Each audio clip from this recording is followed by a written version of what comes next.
Welcome to the Terrordome, baby. We swarm. Welcome to the Terrordome. We swarm. Let them know. We swarm, baby. We swarm, baby. All day long. Gentlemen, welcome back to another episode, another week. Tales from the Terrordome. This week I'm collaborating with BLEAV and Cal. My guy Thomas Dunn is here. He holds it down on the West Coast for the newest of ACC members. He is here to tell you all about the Calgorithm, all about the California Golden Bears. And let's get into it. My man, how you doing? I'm doing pretty good. Excited to talk about the across the country conference, nowadays, and how everything is transpiring from, west to east. And, if you had told me a few years ago, you'd be playing Virginia Tech on a Friday night in a conference game, I would not have believed you. I really wouldn't have. And that includes even with some wretched old Pac-12 leadership. So glad to be here. It's been cool, like getting to see all the different types of fan bases across the different opponents nowadays. So just excited to embark on another new place. Yeah, man, we are in the midst of a coaching search, and you guys are in the midst of, I believe your AD was talking about, we're just trying to keep the football team or something like that. Do you know what that's about? So it's been a lot of everything from everywhere, and I know that's a very vague statement to start with, but for me at least, they changed athletic directors this past summer. The guy previously there, Jim Knowlton, was not beloved by the fan base, was not beloved by the administrators, and it was a necessary change. He was not the right leader for the Cal athletic department. Over the last few years, things had faltered to the wayside. They had competed in, for the example, the Olympic sport combination trophies, or I forget what the Capital One Cup or whatever it's called nowadays, but they weren't competitive in that after being competitive for some time. The basketball program cratered. The football program was stagnant. So he resigned effective July. So now they've had two interim co-athletic directors now, but really the big time difference is, and I'm sure some people up towards Northeast Virginia may be aware of this man's name. Ron Rivera came back to Cal as now the general manager of the football team, an alum of Cal, someone who bleeds blue and gold. And it's been cool to see his presence be felt with the football team, because both him and kind of the equivalent of the university president and chancellor, Rich Lyons, they've been united on a united front. And that's not always the case across every campus, especially when it comes to the equivalent of the president and chancellor. So what was once always doom and gloom every time you woke up is now a pretty united front. And now it's just a matter of actually putting those things into action, as opposed to, giving some of the good talk. Now you got to walk the walk. No, absolutely. And you guys certainly have a quarterback over there that is turning a lot of heads. Are you nervous that this guy might get poached next year, or because this dude is a stud? Yeah, I think, and for those of you who have not practiced your pronunciation, I got you right here. Jaren Kiave Sangapolatele. Come on, you guys. I know you guys can just recite that very quickly. I know once we'll get your practice down before tomorrow night's game.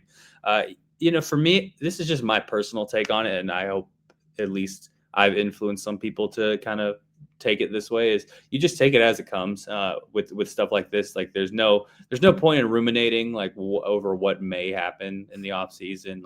Anybody could make any choice for any number of different reasons, and you can have your own different bias towards those specific decisions. But at least for me, it's just enjoy what he's doing right now for what he's doing for this program. And if he stays, that's great. We can celebrate that. If he leaves, then oh well, and we'll have to dig up the reasons why that happened. And I think about it to last year's case with Fernando Mendoza, now at Indiana. At least for me, I just had to ask the simple question: well, if he wanted to go be an NFL quarterback, if he wanted to shine and get drafted highly, was the answer going to be Cal? The answer was no at that time. So I personally, for playing reasons, understood why Fernando Mendoza left, even though that it scorned a lot of the fan base, and in certain respects, rightfully so. But for me, it was a matter of a football question. Is he going to get the goals that he wants to achieve while staying at Cal? I didn't personally think so. So it was enough justification for me to say, yeah, I understood why he moved on. At least in this case with JKS, he's been an absolute revelation. Very confident, but not arrogant, and not afraid of the moment. And I think that's just been it's been the most welcome addition in quite some time, because the talent is obviously there. No, absolutely. I think this is the first meeting between Cal and Virginia Tech since the bowl game shootout with Aaron Rodgers way back in the early 2000s. Should be good weather. in Blacksburg tomorrow. Probably the last good weather game. Maybe Louisville because it's a 3:30 kick in November, so it could still be like late 50, like high 50s, mid 60s. But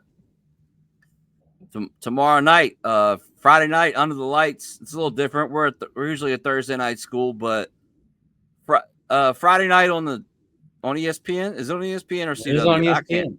It is. ESPN, yeah, prime time. Have you ever been to Lane Stadium to experience this madness? No, I haven't, and to be honest, I really wish I have. And I'll let you in on some of my own planning. If we for whatever reason had done this episode a few months ago, like in previewing the opponent's off season, for example, I was provisionally slated to go to this game. I was going to be like, ooh, I like this. I want to do Enter Sandman. Flashing back to this week, Cal's been playing Enter Sandman at California Memorial Stadium during practice, so trying to get themselves acclimated to what they may hear once on the field, and eventually, obviously, the loud Hokie fans inside of Lane. Unfortunately, I could not squeeze it out to get to Lane Stadium, but I do hope in the future that I do get to go, because I do consider it one of the best traditions in college football. I know the one that sticks out to me, and I know maybe it's a little bit more inconspicuous among some of the legendary Virginia Tech entrances, but the one when they're playing North Carolina and Mac Brown and Sam Howell just basically coming back. It felt like the first time college football was back I think it was 2021, I think. That one stood out to me at least, and I do hope to experience that one day. And I'm somewhat jealous for the Cal media and the Cal players that are getting to experience that on Friday night. Yeah, we're coming off a bye week. You're coming off a crazy game versus Chapel Bill with the fumble into the end zone to preserve the victory. 3-3 on the year, right? I believe. 3-5-2, 2-5, 5-2. Wow. Okay, I was completely wrong. All right then, it's looking strong out there for the Bears then. Yeah, I guess you would have to though, because I mean, there's a lot of pressure behind like AD coming out being like, we're just trying to preserve football. So then putting your best foot forward with Ron Rivera and getting it rolling. Bad loss to San Diego State, if I do recall, which was kind of, everyone was like, "Are you serious?" But that did happen. That did yeah. happen. But hey, the Hokies losing to ODU was bad. We gifted Wake Forest 20 points, lost by 7. Went down to Georgia Tech, just outmatched completely, which is they're the cream of the crop in the ACC this year, in my opinion. But yeah, it's we got an interim coach, kind of just vibes at this point. Like if we win, that's amazing. If not, oh well. Like we got more concerns right now, like vacancies and trying to figure out who's going to be there and who's not going to be there, and all of that. So definitely been. You guys were also last year for a long time. The joke was, would it be funny if the ACC championship in Charlotte was Stanford versus Cal? But I guess, how have you liked being acclimated to the ACC versus the former Pac? Yeah, I do think one day it would be absolutely hilarious if that did play out. Cal, basically the rivalry when they play each other is called the Big Game, and I believe that this year is going to be the 128th big game, if I do have my numbers correctly. That shifting over to the ACC championship environment would be absolutely hilarious, at least just from my perspective. Going into the dynamics of the old versus new conference, I will start with that. I grew up a Pac-10 guy. Obviously, you mentioned the old Insight Bowl. Like that was the era that I kind of grew up with.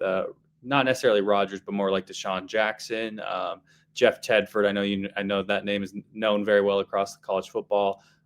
If you happen to remember these two very good college backs, and Shane Vereen and Javid Best, that was kind of the era I grew up in. Oh yeah. When it comes to, I will forever miss that. I will forever miss the Pac-10, the Pac-12, like all the rivalries. Not only with, obviously we still have Stanford, but every year you still want to face your fellow University of California rival in UCLA. The somewhat snobby prep rivalry against USC, and everyone knows what goes into that. So the familiarity is probably the biggest difference, and the one thing where it's like, man, I really wish we had that back. And at least in terms of even like the geography, it's what you're comfortable with. It's what we got to know, and it's what we got to celebrate. So that part I do miss, but I do think in the same vein, it's been a welcome addition to the ACC. I've been lots of new fan bases have been interacting with, lots of new football environments we've been interacting with, and I think it's overall been a real net positive, especially like getting off the boat before the Pac-12 officially sunk.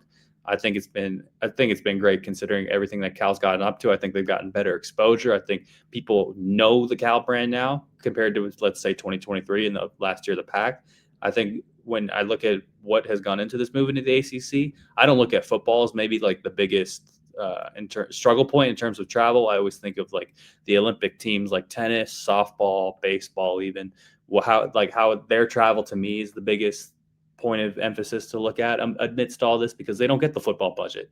And I think that when you look at everything else, like I'm taking a midterm, but I have to go play tennis at Wake Forest on a Wednesday. So just those different types of dynamics I'm cognizant of, but at the same time, I've liked the time so far in the ACC, and we'll see how long it goes. Yeah, I encountered the Stanford baseball team last spring, and they were like, the schedule is off.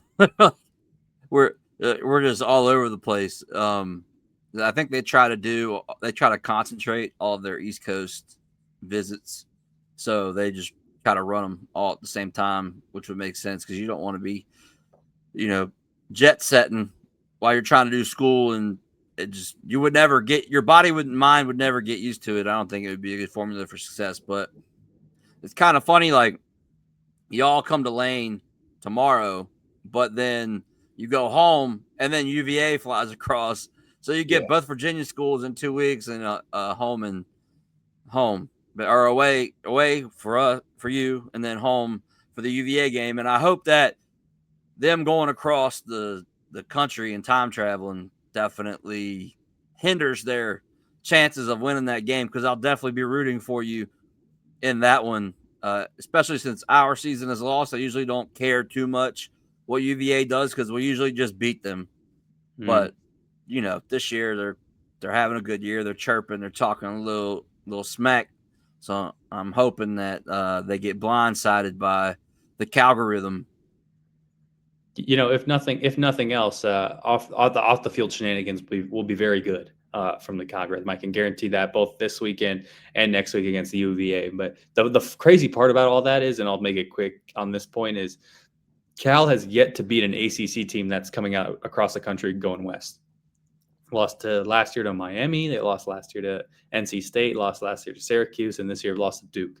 So it's been we'll just say it's been weird. All that talk of, what's going to happen when the body clock is at 10:30 at kickoff time.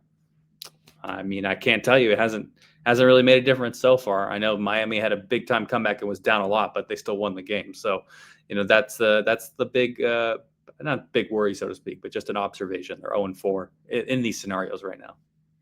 Dude, I was so disappointed in that Miami game last year. I was losing it. I was laughing so hard because everyone was like, big bad Miami going into Cal, and you guys were putting it on them. And then all of a sudden it was like, damn, they came back.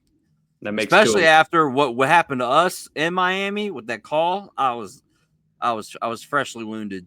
Yeah, that makes two of us. As much as I do agree that it was targeting late against Cal, I'm a big burden of expectation guy. So for me, it's, why are you putting it in the officials' hands when you're up 25 late third quarter? Like that. Right. That's always me. Like, why? The burden for me will always shift to the team, and then we can make a mutually exclusive argument about the officials in that moment. But it sucked. But everything else leading up to that was great. Even College game day surrounding the Calgorithm and all that. That was a sight to behold.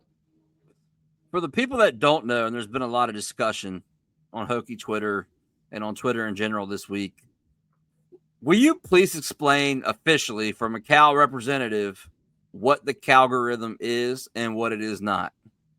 What it is not is, it's not a propaganda tool. And so it's like a bunch of people just having fun. I think that's the best way to say it. Don't take anybody too seriously. The people who do take those memes and those captions seriously are the people that they're exactly trying to get at and poke fun at and like get under their skin for, because this is just college football at the end of the day. If you're not having fun doing it, then what's the point? So in that case, like all these memes, like this case, in this week I've seen Hokies versus Wokies. Like last year with Miami, it was woke versus Coke. And the thing about all this is just people are just having satirical fun, poke at all the fan base. Some people do it through a historical lens. Some people do it through a meme lens. Like in this specific case this week, I noticed people were talking about the Virginia Tech University president, who is triple educated by Cal, bachelor's, master's, doctorate. And, you take a step back and you say, oh my God, Cal's invaded Virginia Tech already, something like that. So everyone is just really just trying to have fun with it. And I think the best way to say it is no one's like putting themselves on a pedestal saying, I represent the Calgorithm. It's just a collection of people who do have day jobs and come from different walks of life, just having fun with each other. Because at a certain point, a few years ago, people were told that Cal does not matter in college football. And that's kind of where this stemmed from. Last year, they beat Auburn. That kind of starts to get the ball rolling. But in general, it came from a sense of and a position of, well, why don't we matter? Like, who's to say that? We have people talking on our name, and they haven't met us. They haven't been to a game in California Memorial Stadium. They assume college football isn't that big in the Bay Area. And then, like we talked about the Miami game a few minutes ago.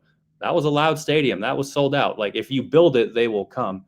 And yes, the Bay Area is a little bit different in the sense that you do have to win first before people actually get in the building, which, that's its own thing. And I'm not necessarily the proudest of that, but it is what it is.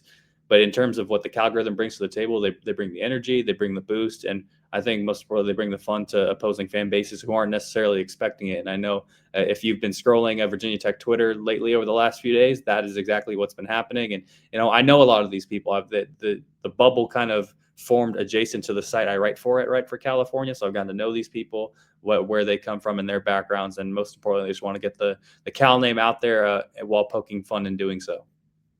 No, the funniest one I think I saw was is it Admiral Bear? I don't remember, but he was like they were like, sorry, I didn't want to assume. They were like, we're coming to take all your guns and put them in our rainbow barrels, and like just AI art. Like it's hysterical. Like I think it's great for college football for things like this. Like every year it's something like out of left field that just takes college football internet by storm, whether it's Wazoo's been flying their flag at game day every year for 30 years. Like it never misses a Saturday to the Calgorithm or like whatever else is going on. I do think it's great for college football, especially if you don't take it seriously. Like if you're really like taking AI art of turkeys and bears, like to heart, like it's probably a different conversation, but yeah, I think it's great. Like obviously we want to win on Friday, even though our season is lost. We want to get wins when we can. Like I would have liked to have made a bowl game. Still, that's not going to happen. But you got to take wins when you can get them. And Cal is probably, if you look at Virginia Tech's schedule, as far as how they measure up to whatever, it's probably the most likely win left on the schedule. And it's also a very likely loss. That's kind of where we are. Virginia Tech is as a program, and you guys have a hell of a quarterback. You got some talent over there. It's getting shown at 7:30 on a Friday on ESPN, which I think is awesome, especially for the conference. It lets people know that it's not just the Clemson conference anymore.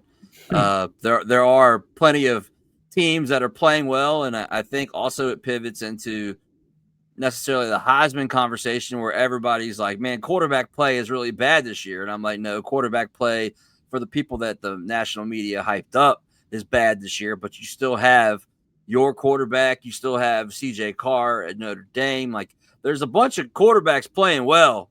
Like there's a bunch of players playing well. It's just not the ones that have been traditionally hyped up all offseason. And I think there's talent at Virginia Tech and there's talent at Cal, and tomorrow night's going to be a really good showcase of what that is.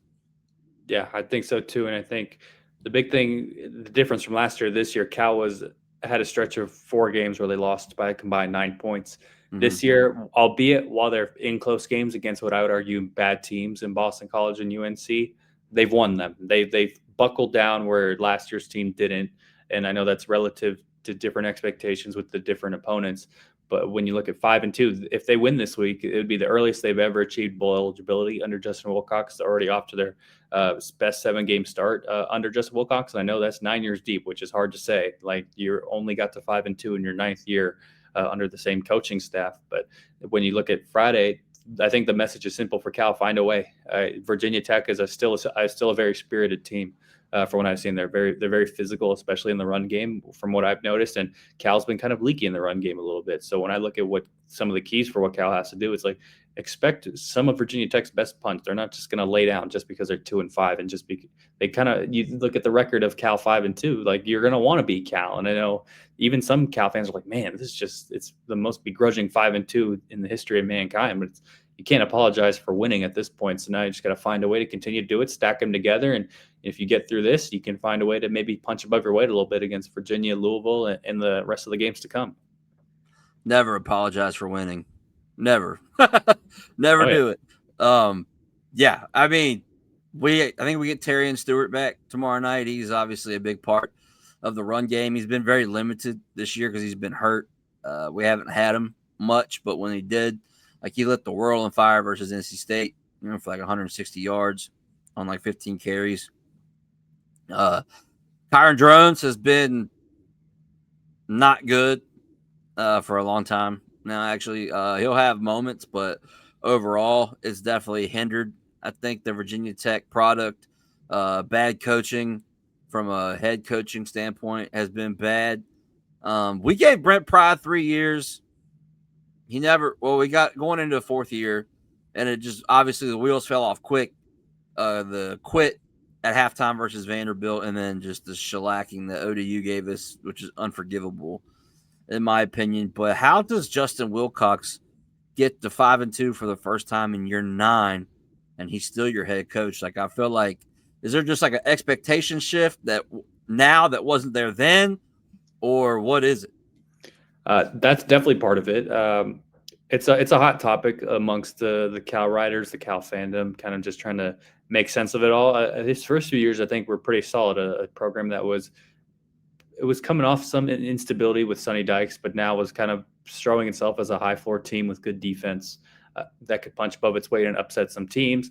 Then, as much as I hate to cite it for present day football, I just have to acknowledge it for the sake of the timeline. Is the COVID era kind of just halted any momentum that Cal had, and they started off like 1-5 in the 2021 season with a bunch of close losses. And to me, they just haven't recovered from that.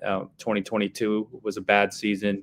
23, they finally find their quarterback like 5 games of the season with Fernando Mendoza, and 24, obviously, they get to have these marquee games, but then they lose most of them in like close, agonizing fashion.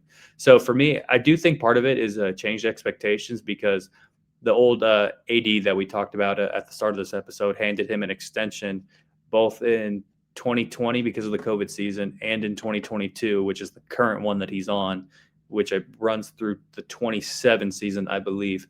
So the buyouts were very high. So even with some of those floundering seasons a few years ago, I'm not going to make any bones about it, but I don't have like $30 million to help buy that out. So I understand why the athletic department didn't have that, but it becomes a chicken and the egg. Whose problem is that in the first place? But when we talk about changed expectations, Cal's a little bit different compared to some other schools because they have so much bureaucratic mess and administrative mess that coaches have to deal with in terms of dealing with the academic side. And I feel like that's kind of unique to Cal, Stanford, and Georgia Tech in this conference. And maybe I'll apologize to any other school that I missed, that maybe UVA too. Sorry to say, Hokie fans, but just something to. Those are the schools I kind of think of that have to deal with things aside from being on the field or on the court. And when I look at the way Justin Wilcox has had to navigate that is there's no doubt that he's had administrative trash thrown his way, and him having to deal with it as a head football coach, whereas he should be focusing on the football. That's where Ron Rivera comes in, and he has mentioned that this year and going forward, it's 8-9 wins. None of this 5-7, 6-6, like that will not fly. And when you look at Cal's schedule to start the year, it's like, this is the best schedule they're going to have in years. It's not going to get much easier than this in terms of not having to face the top end talent. No Clemson, even though they're not that good this year. No Miami. No Florida State, even though they're really inconsistent. Just in general, none of the big name brands are on the schedule. So it really became a rock and a hard place of like, at certain points, people were checked out in 23 and 24 saying it's over, Justin. Like we've done this dance so many times and yet we're still here.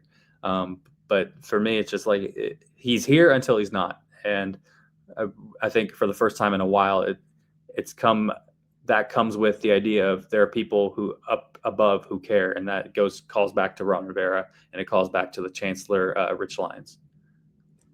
Yeah, we've dealt with a lot of stuff at Virginia Tech. There's our AD has not been the best. He won the internet with the Fuente hire. Everyone thought it was going to be great.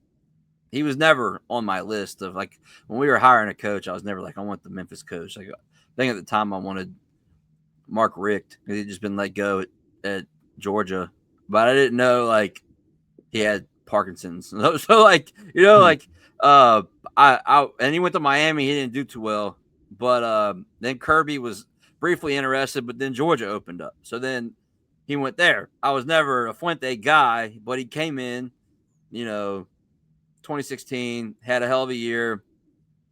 I was like, second year wasn't bad. I was like, okay, maybe something's going on. We got something here, and then it just completely just tanked. And we went from a school that was used to 10-win seasons or like perennial like upper tier bowl to bowl just being 6-6, 7-6, like 8-4, whatever. And now we're trying to get like we're like, hey, this doesn't fly anymore. We need to get back to like 9-win floors, 8-win floors, 10, 11-win ceilings, make the playoffs semi-perennially, if not every year, if it keeps expanding. Eventually if it goes to like 16 to 20 whatever teams, which I think is crazy. I like 12.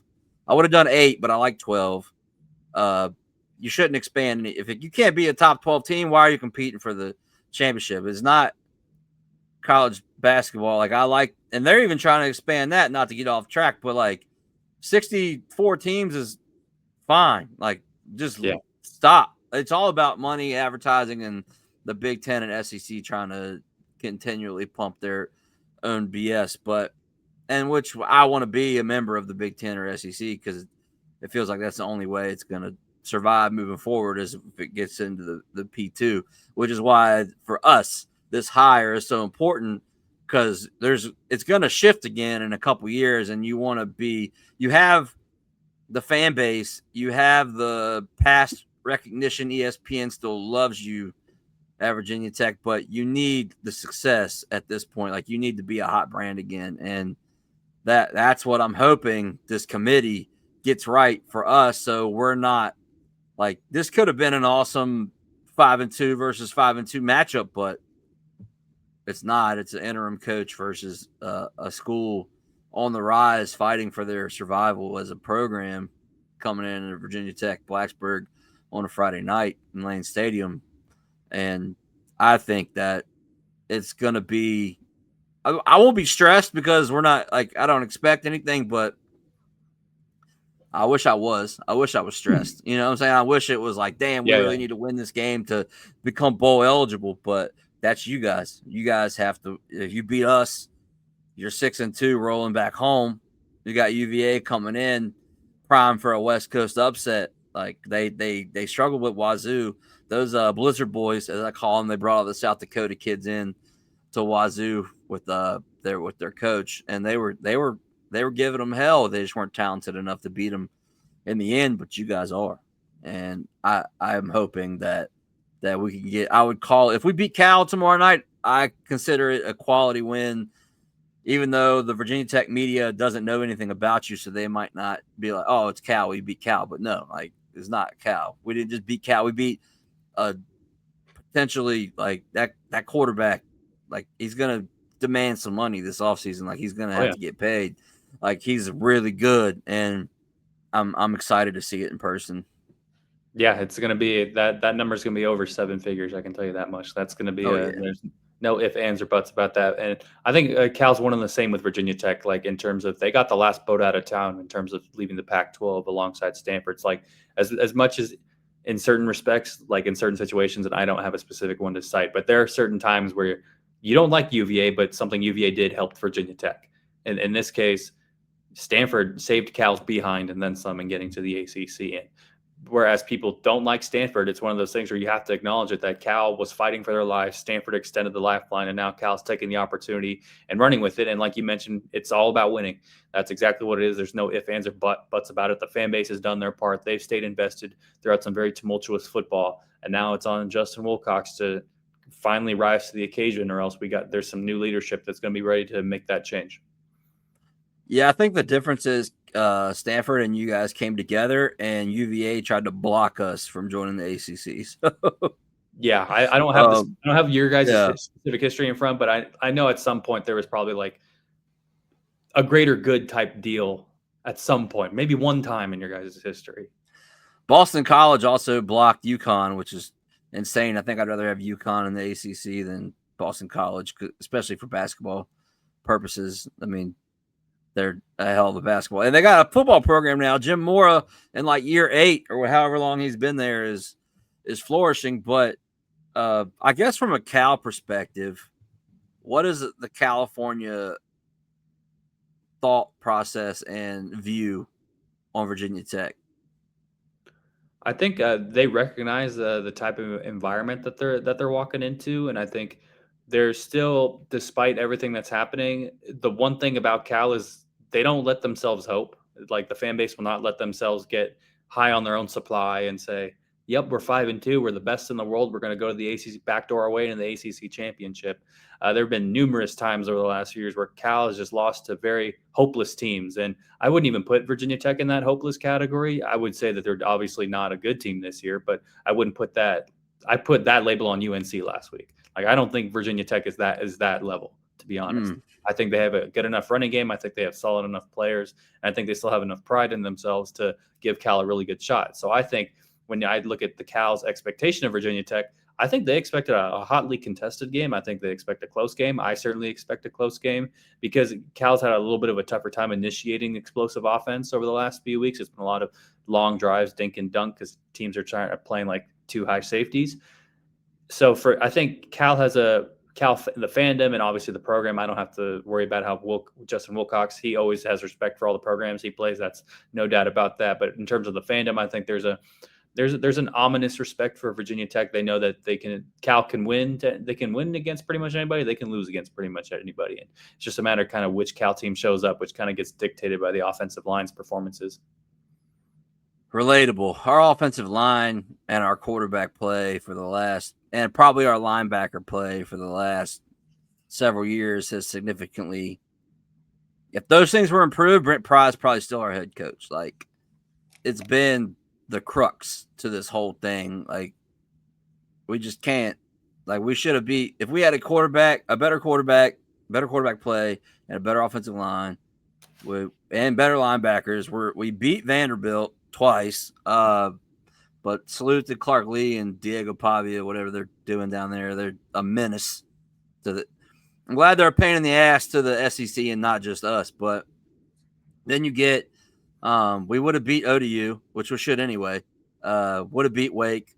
Georgia Tech, probably still a loss. South Carolina, probably still a loss. But there was I don't know if you watched the South Carolina game, but the way it went, we had a very good chance of being ahead in that game before they ever broke off the big punt return and the one massive pass to Nick Harbor. So could have been a different conversation there, because their year is not going the way they wanted it to either. So it's just Virginia Tech is its own worst enemy. And I do fully expect Cal to come in and take advantage of that. I don't know to what extent. Like, if you beat us, I would not be surprised. But if we win the game, I'm going to be happy. Obviously, I always will be. I'm never going to be mad at a loss. I think those type of fans are weird that are like, "Oh man, we won." Like, now our coach isn't going to get fired. Like, shut up, loser. Like, take the W. But you'd rather win than be right. Yeah, absolutely. And it's just it's interesting. The All Coast Conference coming together tomorrow night. The California Golden Bears, Virginia Tech Hokies. We all have great history with our programs. which people I think don't give Cal enough credit for that. You know, Aaron Rodgers, Jared Goff, Marshawn Lynch, like Javid Best, all these players that have gone through there, or been there, is just two programs trying to get back to where they once were and beyond. Yeah. And you guys are a little further ahead than we are, but hopefully when we hire whoever this coach is going to be, it turns around pretty quick, and then we can have Cal Tech matchups in Berkeley or wherever, and I'll be like, yeah, hell yeah, I'm hopping on a plane and going over there. I've never been, and we're both good. Versus, I'm not going over there for that. You know what I'm saying? Because we're just gonna go and roll in there and get whooped, and then I'm gonna be pissed. I spent a couple more $1,000 on another trip where the end result was the Hokies getting beat. Yeah, no, sign me up for that. I think Cal still has work to do, though. I think the way I look at it right now is 5-2 with work to do. They're not playing their best football right now, and there's still lots of room for improvement. But I do yonder for those days of old in the mid 2000s or so when Cal was appointment TV and I would say one of the best shows across the country. To be quite honest, I do think they were on that level at a certain point, and I do hope at some point, even if it's like a degree below, if they're just a routine fringe top 25 team, I think you'll see a Cal fandom that has not been unlocked in quite some time. Yeah, that would be awesome. I want the ACC to be as strong as possible from top to bottom. Like, I know the conference in its own, like, who knows what it's going to be like in 5 years, if it's even going to exist anymore. But at the same time, like, I feel like it gets too disrespected in the media, and I would like to see us get more respect. I feel like the SEC respect is overinflated, and ours is not enough. Because I do think we have teams that toe to toe, like our mid tier to lower tier is comparable to SEC mid tier to lower tier, even though they'll say no, it's not possible. But I think it is.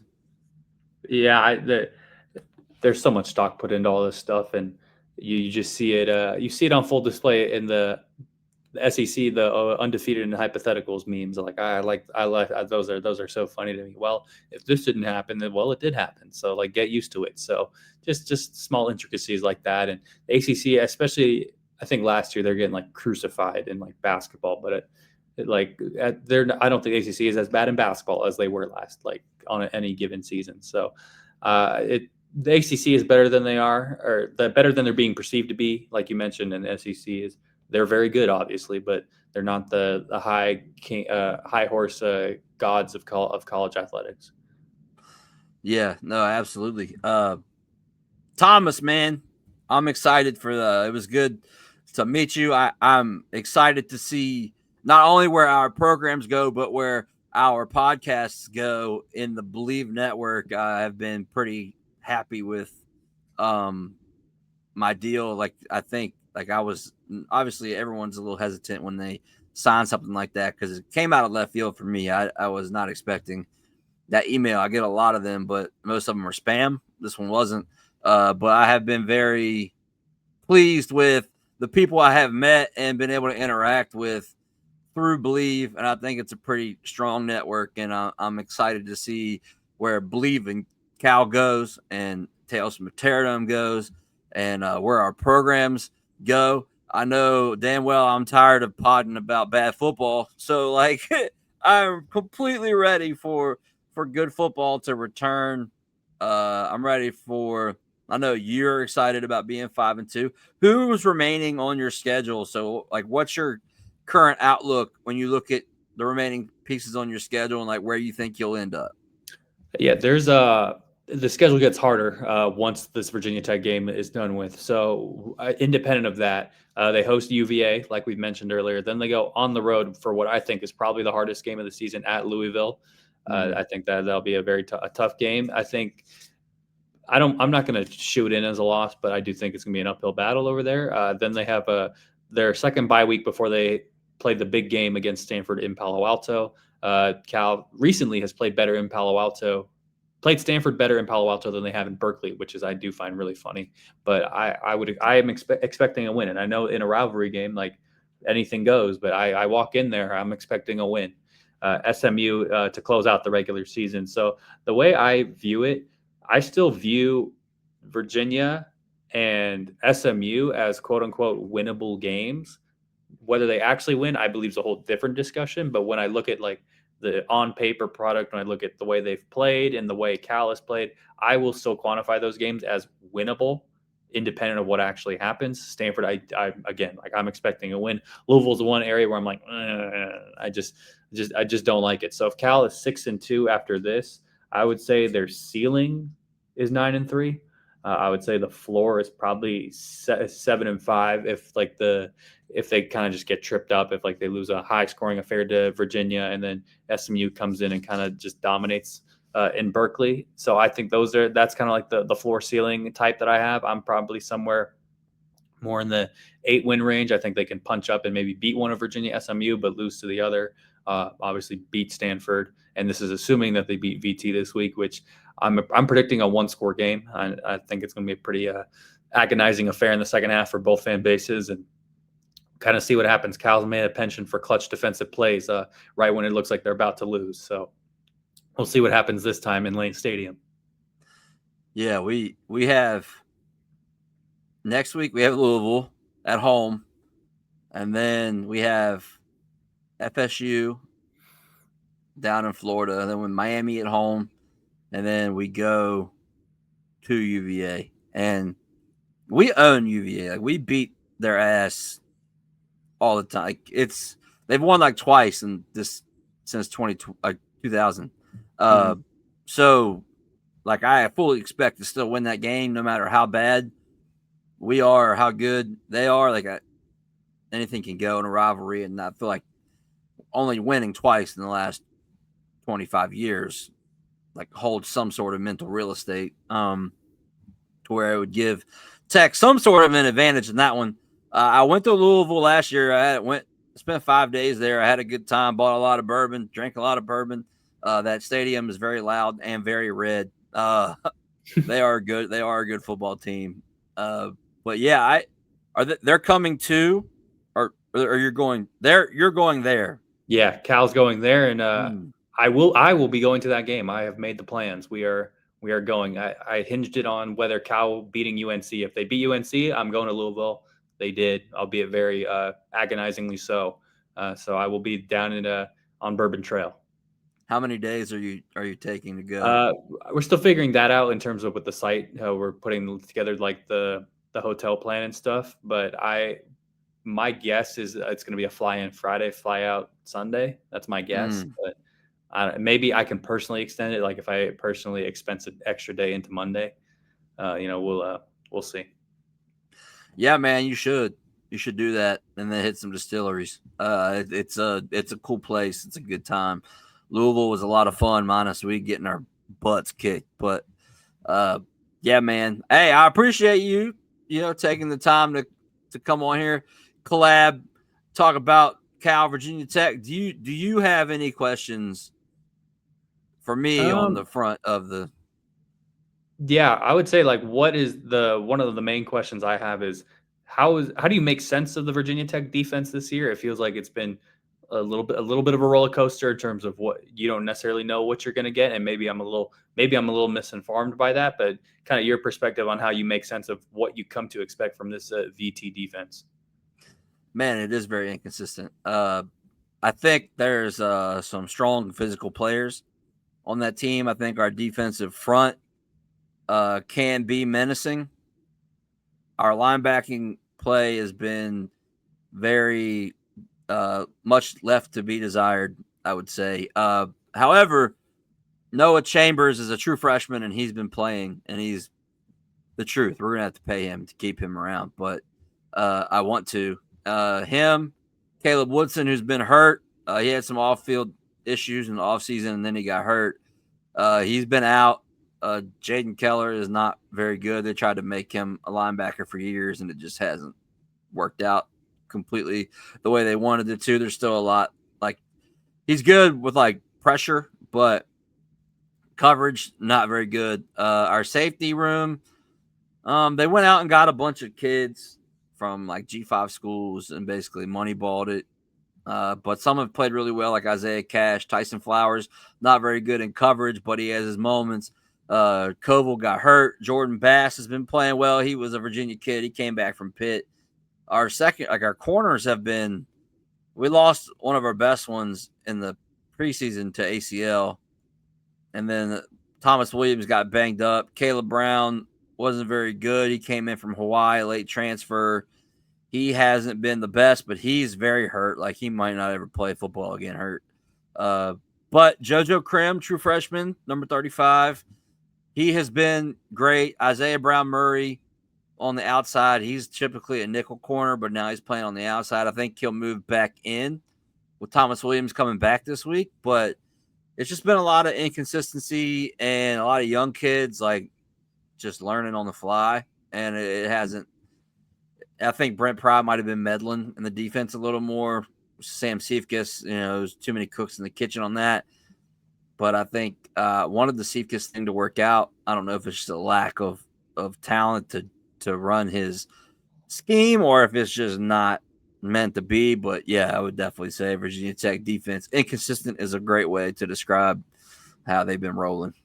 And then the last one for me, and a little bit of a two-parter, if the game script for Virginia Tech somewhat turns into where Drones has to drop back and pass a little bit more, what do you come to expect for when Drones is in kind of the drop back game and some of the receivers to look at, and maybe some of the best and the worst that comes from Drones in those situations, and what VT has to do to win this game? He dirts balls at an annoying rate. I hate it. Or he'll sail them. But sometimes, like for the most part in the South Carolina game, he was very on the money with a lot of those throws. Aiden Green is a very good receiver. Donovan Green, transferred from Wake, he's pretty good. Hairston is a tight end that's coming on the scene. This is like his first year really playing for us, and he has been pretty good when he's targeted. Benji Gosnell, another solid tight end. If it comes down to Kyron having to be a pocket passer, you guys are probably going to have a pretty good Friday. But if he gets to run around and create and like make it happen, I think it's going to be pretty close. Obviously, who else? I'm trying to think. Wow. Devin Alves.